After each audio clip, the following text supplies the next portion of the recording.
امن کے لیے پاکستان کی سفارتی کوششیں کامیاب، امریکی صدر کا ایران کی ناکہ بندی ختم کرنے کا اعلان۔ صدر ٹرمپ نے کہا اب نہ ہرمز فوری طور پر کھولنا ہوگا، حتمی فیصلے کے لیے سچویشن روم میں اجلاس کروں گا۔ ہرمز کو بغیر کسی ٹول یا روک ٹوک فوری طور پر کھولا جائے۔ ہم نے اپنے بہترین انڈر واٹر مائن سویپرز کے ذریعے متعدد بارودی سرنگیں ہٹا دی۔ ایران باقی بچ جانے والی مائنز کو فوری ہٹانے کا کام مکمل کرے گا۔ آبنہ ہرمز میں پھنسے جہاز واپس جا سکتے ہیں۔ ایران کو ماننا ہوگا وہ ایٹمی ہتھیار نہیں رکھے گا۔ ایران پر B-2 بمبار حملے کے بعد نیوکلیئر ڈسٹ زیر زمین دبی ہوئی ہے۔ ایران کی نیوکلیئر ڈسٹ کو زمین سے نکال کر تباہ کر دیا جائے گا۔ یہ کام ایران اور بین الاقوامی توانائی ایجنسی کے تعاون سے کیا جائے گا۔ وزیر اعظم شہباز شریف اور فیلڈ مارشل عاصم منیر کا ڈپلومیسی کا اثر، خطے میں دوبارہ جنگ کے بادل چھٹنے لگے۔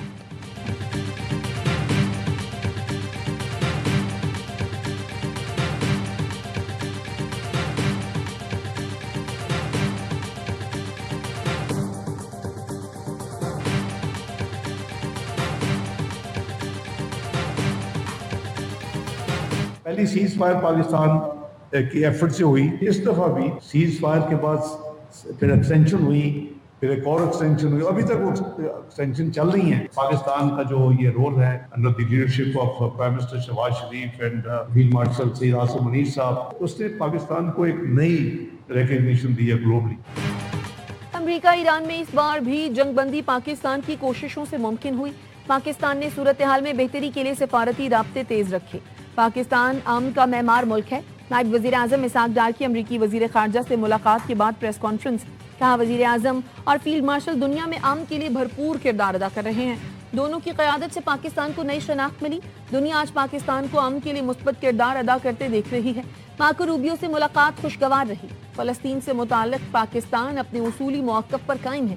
اسحاق ڈار سے ملاقات کے بعد امریکی وزیر خارجہ کی ایکس پوسٹ لکھا، مشرق وسطیٰ میں امن کے لیے پاکستان کے کردار پر شکریہ ادا کیا۔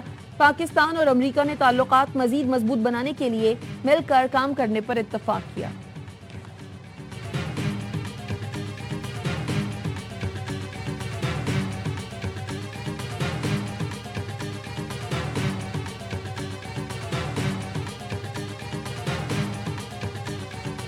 ایران نے امریکی صدر کا نیوکلیئر ڈسٹ سے متعلق بیان مسترد کر دیا۔ ایران کا کہنا ہے امریکہ سے بات چیت میں آبنہ ہرمز بغیر فیس کھولنے کی کوئی شرط نہیں۔ فارس نیوز کے مطابق امریکی صدر کے بیانات حقیقت سے دور ہیں۔ ترجمان ایرانی وزارت خارجہ نے بتایا امریکہ کے ساتھ ابھی حتمی معاہدے تک نہیں پہنچے۔ ایرانی مذاکراتی ٹیم کے سربراہ باقر قالباف کہتے ہیں رعایتیں مذاکرات سے نہیں میزائلوں کے ذریعے حاصل کرتے ہیں۔ مذاکرات میں ہم صرف انہیں یہی سمجھاتے ہیں، ہمیں ضمانتوں یا الفاظ پر کوئی اعتماد نہیں، دوسرے فریق کے اقدام سے پہلے کوئی قدم نہیں اٹھایا جائے گا۔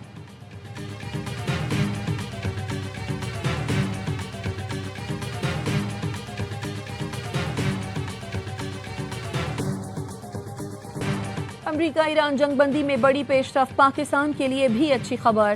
وزیر اعظم نے پیٹرول اور ڈیزل 22 روپے فی لیٹر سستا کر دیا۔ مٹی کا تیل 41 روپے 44 پیسے سستا، 1 لیٹر 272 روپے کا ہو گیا۔ پیٹرولیم مصنوعات کی قیمتوں میں کمی کے بعد گڈز ٹرانسپورٹرز کا کرایوں میں 6% کمی کا اعلان۔ وزیر اعظم شہباز شریف نے کہا عوام کو ریلیف دینا اولین ترجیحات میں شامل ہے۔ وزیر اعظم ہاؤس کے اعلامیے کے مطابق شہباز شریف نے قوم سے وعدہ کیا تھا جیسے ہی گنجائش پیدا ہوگی ریلیف دیا جائے گا۔ بین الاقوامی منڈی میں خام تیل کی قیمتوں میں مسلسل کمی۔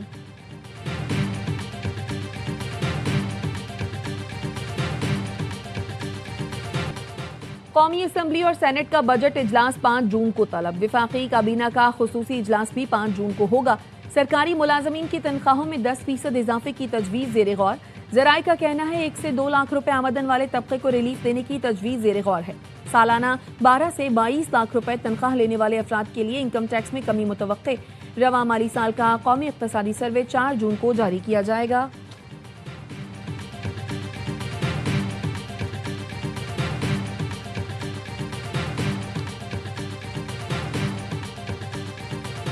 Celebrating Eid as friends here in Pakistan. Today we had Delhi buddy and we also had biryani with beef. That was very delicious. We'll continue to eat on Burns Street this evening and we're going to have halim and maybe some bun kebab and some other local specialties. اور عید کے تیسرے روز خوابوں پر رش، غیر ملکی شہری بھی کراچی کے کھانوں کے دیوانے، برنس روڈ جا پہنچے۔ پشاور کی نمک منڈی میں بھی شہری گوشت لے کر چٹپٹے پکوان بنوانے پہنچ گئے۔ کوئٹہ میں روایتی سجی پر عوام کا رش، لوگ گھر بھی لے کر جا رہے ہیں۔ شہر اقتدار کے پارکوں میں سیر و تفریح کے ساتھ فیملیز کے لیے باربیکیو کا بھی اہتمام۔ عید کا مزہ دوبالا، گھروں پر خواتین چٹپٹے پکوان کی تیاریوں میں مصروف، گھر گھر خوشبو سے مہک اٹھے۔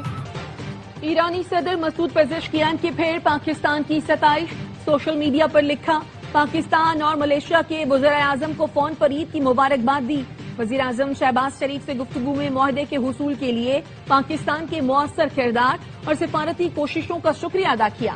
دونوں رہنماؤں سے گفتگو میں ایران کا سفارتی راستہ جاری رکھنے کے عزم کا اعادہ کیا۔ ایران کی پالیسی مسلم اور پڑوسی ممالک کے ساتھ تمام شعبوں میں تعاون کو وسعت دینا ہے۔ مسعود پزشکیان نے کہا، ہم ہمیشہ علاقائی انتظامات، بلاکس میں قابل اعتماد رکن اور شراکت دار بننے کی کوشش کرتے ہیں۔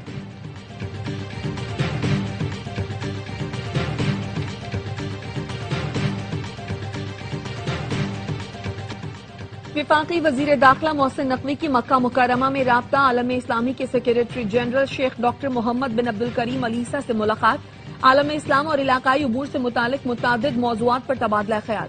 محسن نقوی نے اسلامی شعور و بیداری کو فروغ دینے میں رابطہ عالم اسلامی کی کوششوں کو سراہا۔ حجاج کرام کے لیے بہترین انتظامات پر سعودی عرب حکومت کی تعریف۔ محسن نقوی نے کہا، سعودی حکومت نے حجاج کی دیکھ بھال اور سہولتوں کے لیے شاندار انتظامات کیے۔ پاکستان اور سعودی عرب ہمیشہ سے تاریخی، مضبوط اور لازوال اسلامی رشتے میں بندھے ہیں۔ رابطہ عالم اسلامی کے سیکریٹری جنرل ڈاکٹر محمد بن عبدالکریم علیسہ نے وزیر داخلہ محسن نقوی کو حج کی مبارکباد دی۔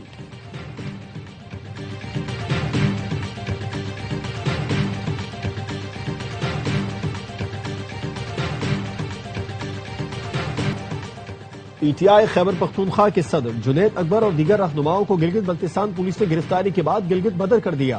ارکان اسمبلی سلیم الرحمان، محبوب شاہ، ڈاکٹر امجد علی اور نعیم خان شامل۔ جنید اکبر اور دیگر کو ہنزل کے مقام سے گرفتار کیا گیا۔ پی ٹی آئی رہنما الیکشن مہم کے سلسلے میں گلگت بلتستان کے مختلف علاقوں کا دورہ کرنے جا رہے تھے۔ وزیر اعلیٰ خیبر پختونخوا سہیل آفریدی کا رد عمل، کہا یہ رویہ غیر جمہوری، غیر سیاسی ہے۔ گلگت بلتستان کو نو گو ایریا نہیں بننے دیں گے، ایسے رویوں سے نفرتیں بڑھ رہی ہیں۔ Chairman P T I barrister Gohar نے کہا، گلگت بلتستان میں جنید اکبر اور ساتھیوں کی گرفتاری غیر آئینی اقدام ہے۔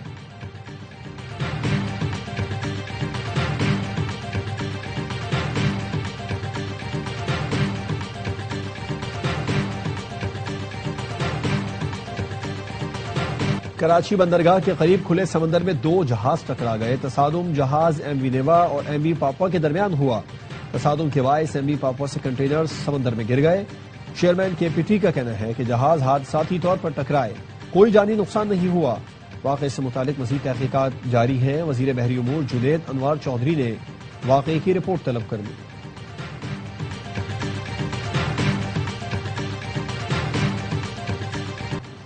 ایام حج کا آخری دن، حجاج کرام آج تینوں شیطانوں کو کنکریاں مار رہے ہیں۔ حجاج مغرب سے قبل منا سے نکل جائیں گے، پھر مکہ اور مدینہ میں قیام کریں گے۔ پاکستانی حجاج کی وطن واپسی کا سلسلہ 31 مئی سے شروع ہوگا۔ سعودی ولی عہد نے منا پیلس میں مسلم رہنماؤں، سربراہان مملکت اور مہمانوں کے اعزاز میں استقبالیہ دیا۔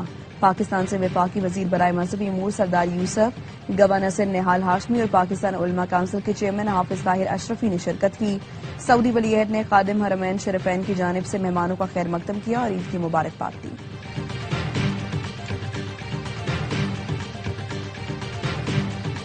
سندھ اور بلوچستان کے مختلف اضلاع آج بھی شدید گرمی کی لپیٹ میں۔ دادو میں درجہ حرارت 50 ڈگری سینٹی گریڈ تک جا پہنچا۔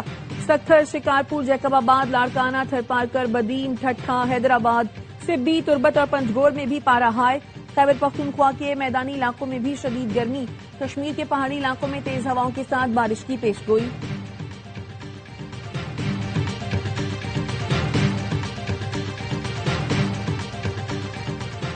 پنجاب کے نجی اور سرکاری اسکولوں میں سمر کیمپس کی اجازت۔ سمر کیمپس 1 جون تک پیر سے جمعرات تک لگیں گے۔ اوقات کار صبح 7 سے 10 بجے تک مقرر۔ محکمہ اسکول ایجوکیشن پنجاب نے اعلامیہ جاری کر دیا، سمر کیمپس میں طلبہ کی شرکت لازمی نہیں ہوگی، والدین کی رضامندی ضروری قرار۔ امریکی خفیہ ایجنسی CIA کا سابق سینئر ترین عہدیدار بڑے اسکینڈل میں گرفتار. FBI کا ورجینیا میں ڈیوڈ رش کے گھر پر چھاپا. $40 ملین کے سونے کے بسکٹ برآمد. FBI کا کہنا ہے ملزم کے گھر سے 303 سونے کے بسکٹ، $20 لاکھ نقد اور 35 لگژری گھڑیاں ملی ہیں. ڈیوڈ رش نے دفتری اخراجات اور خفیہ آپریشنز کے بہانے کروڑوں ڈالرز کا سونا وصول کیا تھا.